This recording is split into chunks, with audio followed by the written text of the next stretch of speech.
Welcome to ITS 294. This is the Incident Response Seminar. In this course, we're going to be talking about the what as a cybersecurity analyst, what we do within a security operations center or a SOC by looking at various scenarios by running through various scenarios. In total, there's going to be 5 modules that we're going to see in this course. And within each of these modules, we're going to see various relevant background information, trying to get you prepared so we're not just jumping in, but so you have a little bit to go on there.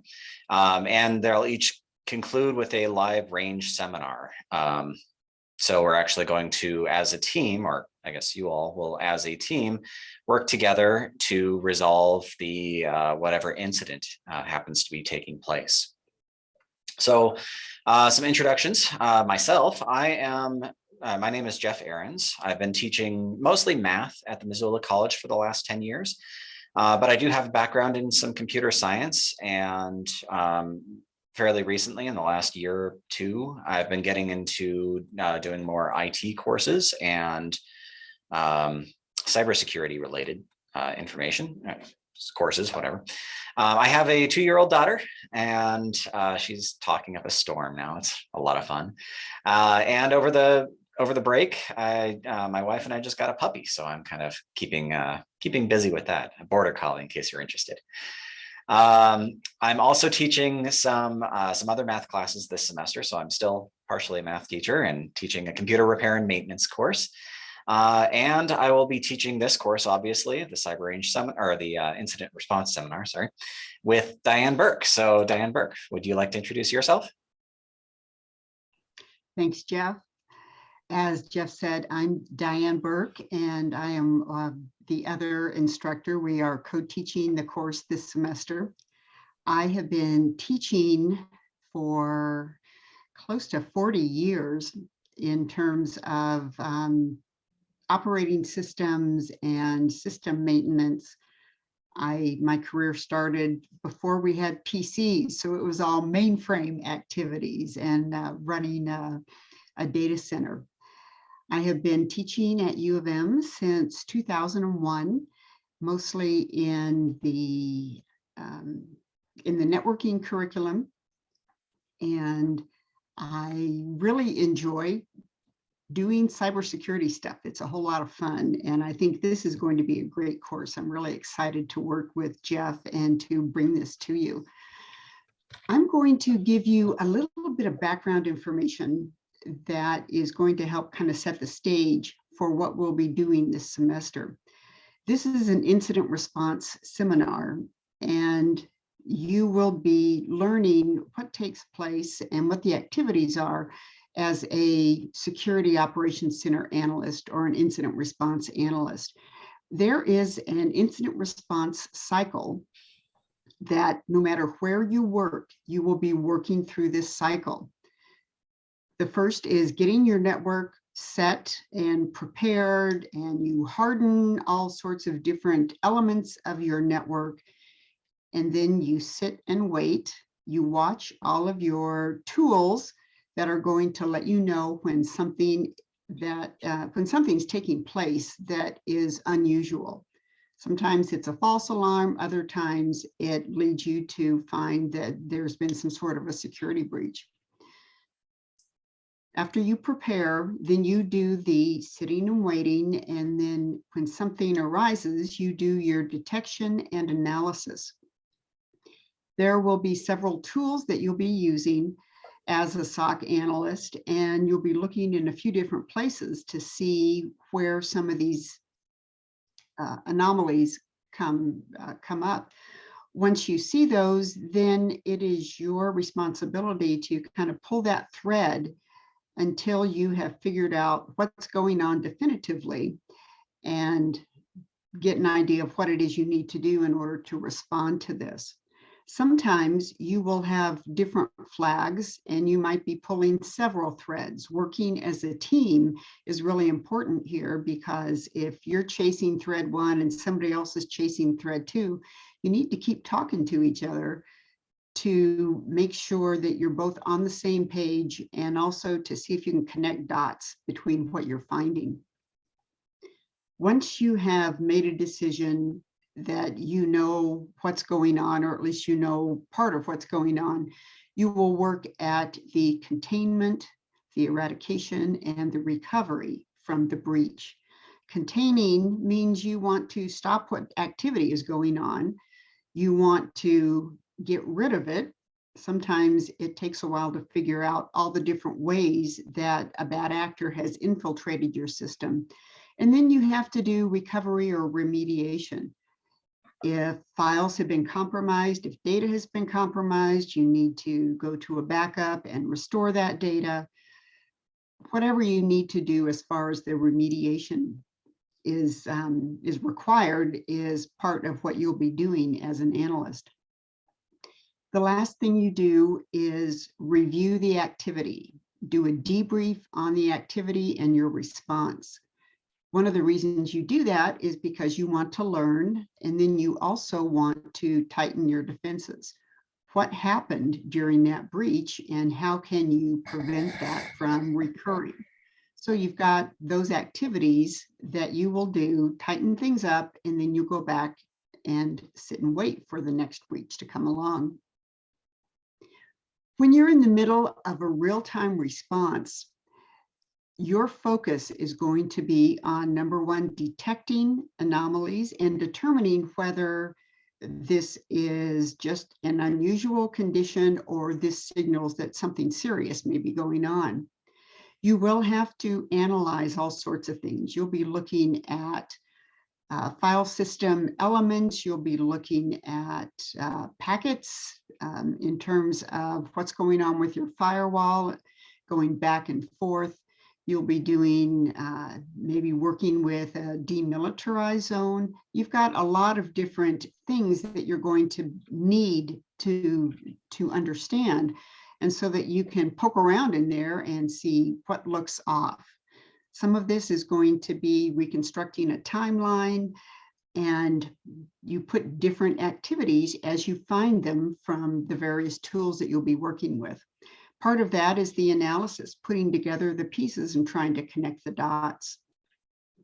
When you've gotten to a point where you have a pretty good idea of what's going on, then you will do the containment, and then you'll be doing the eradication. As I've said, there will often be multiple paths, and that's where you really have to do some teamwork.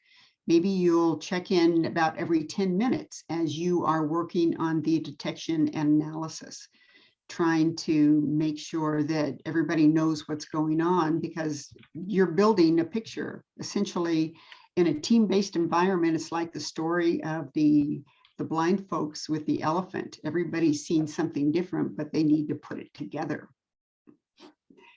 Jeff, I'll turn it back to you, and you can talk more about what the SOC looks like and what you'll need to be a SOC analyst. All right. Thanks, Dan. So the SOC, or the Strategic Operations Center, there's many different things that will go on in a SOC. First off, if you're in the middle of an incident, of course, you're going to have to perform triage on the various alerts. It's uncommon, probably. You're likely to have more than one alert at any given time, and you have to figure out what needs to be dealt with at that time. You have to prioritize your time, because if you're dealing with something in real time, it's sorry, I'm getting rabbit trailed here. Let's see. So performing triage on the alerts, you want to review cyber threat intelligence. So one of the things in a SOC, you're going to be spending a lot of time sitting around waiting for things, and you need to be up to date on what is currently, what current threats there are, such as lately, in December, we saw the Log4j is a big issue with people getting root access and doing Log4Shell and all that sort of stuff. So keeping up to date on all your threat intelligence and what are the current threats. You will be performing vulnerability scanning. So actively looking at the various machines that you're watching over and seeing what sorts of if they need updates or anything along those lines.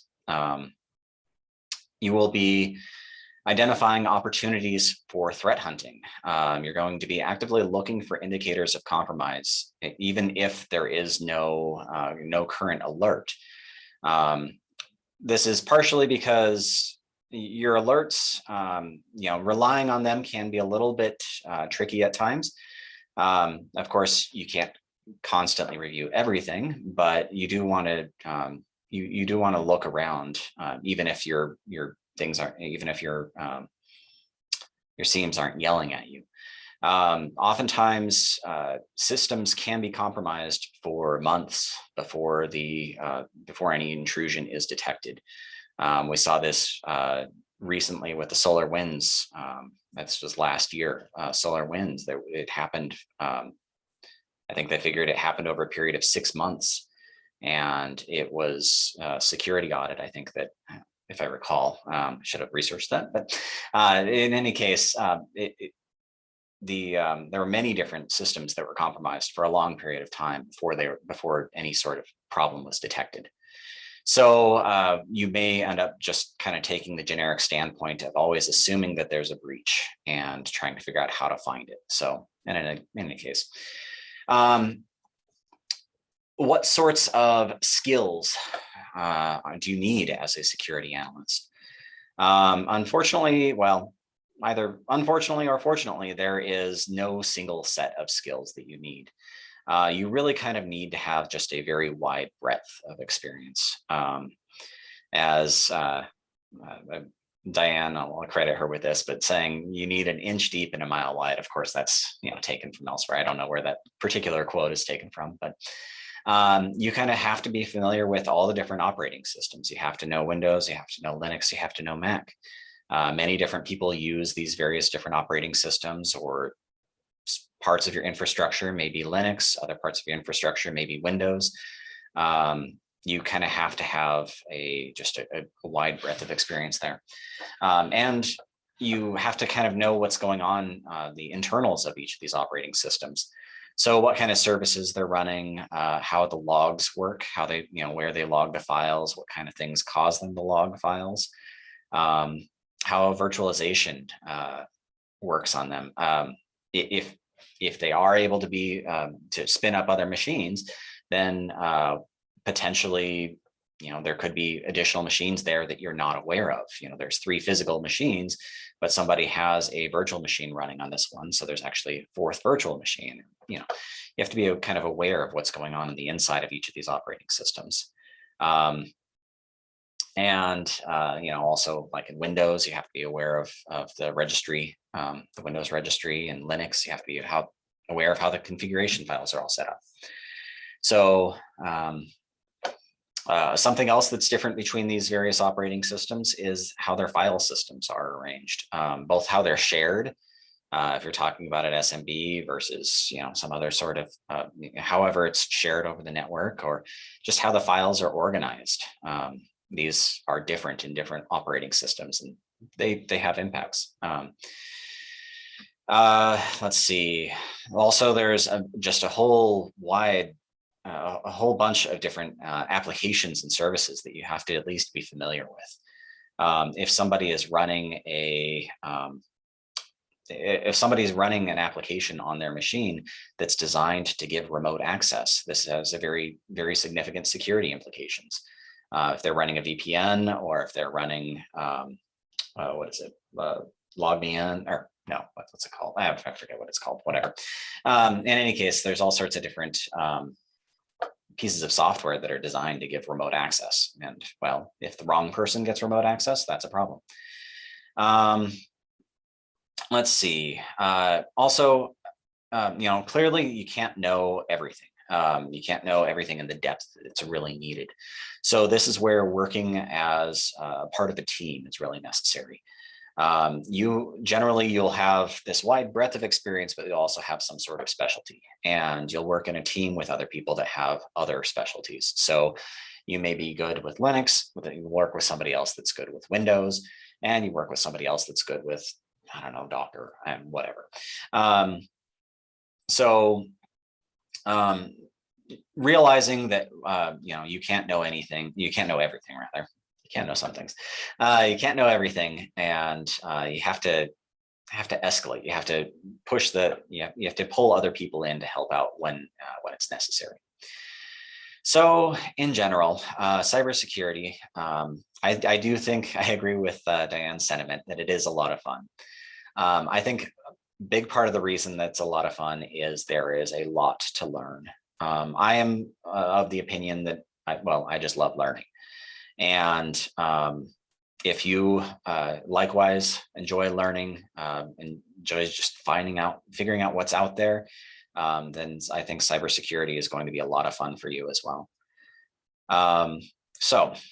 In any case, I think we've done a pretty good job of talking about kind of just a general introduction of what we're going to be talking about for the next 15 weeks. I am looking forward to a great class with you all.